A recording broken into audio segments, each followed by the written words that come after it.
Alors Jacques dit, mesdames et messieurs, alors voilà, on va commencer mon camarade. Moi-même, qu'est-ce que vous préférez comme compositeur? Est-ce que vous préférez Schubert ou Schumann? Et tout à coup, moi je ne sais pas ce qui m'a pris, mais j'étais tellement agacé et angoissé devant ça. Je me dis, écoute Jacques, de toute façon, ce public-là, il ne fera aucune différence entre Schubert ou Schumann. Et tout à coup, ayant lâché ça, je dis, alors là, c'est la fin du monde, là, c'est la catastrophe totale. Et Jacques Martin, qui est un génie, a dit, mesdames et messieurs, mon camarade a raison, car Schubert et Schumann, c'était le même homme, il s'appelait Schubertman. Et il dit, Philippe, c'est génial. Et tout à coup, le sol comme vous a réagi.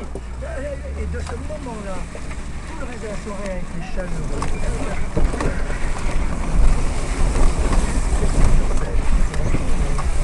Alors, est-ce que l'efficacité en matière oratoire par l'information, par l'intonation, par la gestuelle?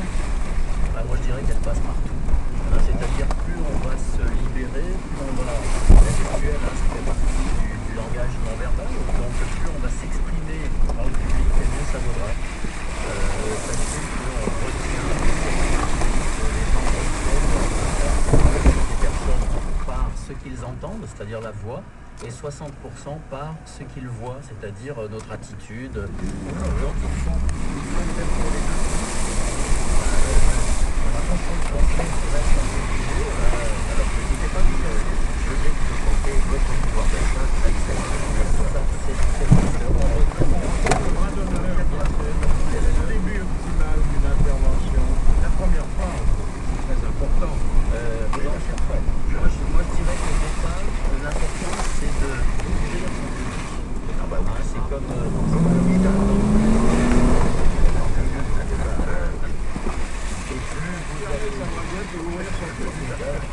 dans l'ordre. Plus vous allez évidemment sourire et avoir des mots chaleureux, très heureux,